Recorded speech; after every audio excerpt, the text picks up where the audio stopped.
বিসমিল্লাহির রহমানির রহিম। পরম করুণাময় আল্লাহর নামে শুরু করছি। আজকে আমরা সূরা হুমাযার অনুবাদ শেখার চেষ্টা করব।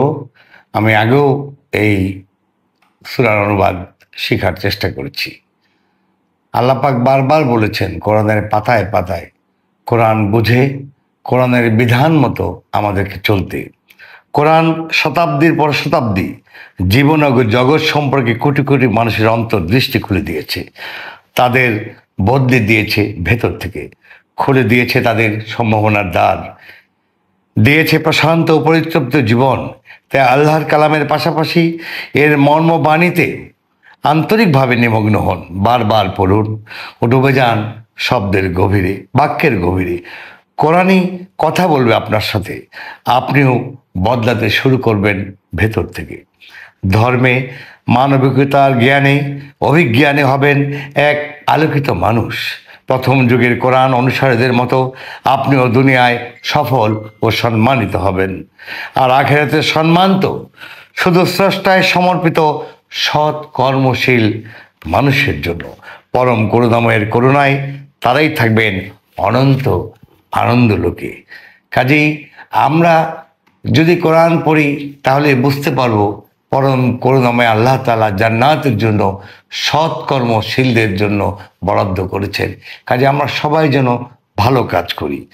আল্লাহ পাক সূরা হুমাযাতে বলেছেন, দুর্ভোগ এমন ব্যক্তির জন্য যে সামনাসামনি দুর্ব্যবহার করে এবং পেছনে নিন্দা করে।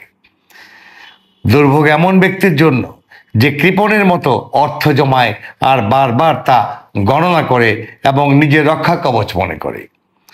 সে মনে করে তার অর্থ তাকে অনন্তকাল বাঁচিয়ে রাখবে। না, কখনো নয়। সে তো পরকালে হুতামায় নিক্ষিপ্ত হবে। তবে কি জানো হুতামা কি? হুতামা হচ্ছে এক বিশাল প্রজ্বলিত চুল্লি, যার আগুন হৃদয়কে চূর্ণ বিচূর্ণ করে দহন করবে। বিশাল স্তম্ভসমূহ পরিবেষ্টিত চুল্লির মুখও ঢেকে দেওয়া হবে দহন যন্ত্রণাকে চূড়ান্ত রূপ দেওয়ার জন্য। পরম করুণাময় আল্লাহ কোরআন আমাদের জন্য সহজ করে দিয়েছেন।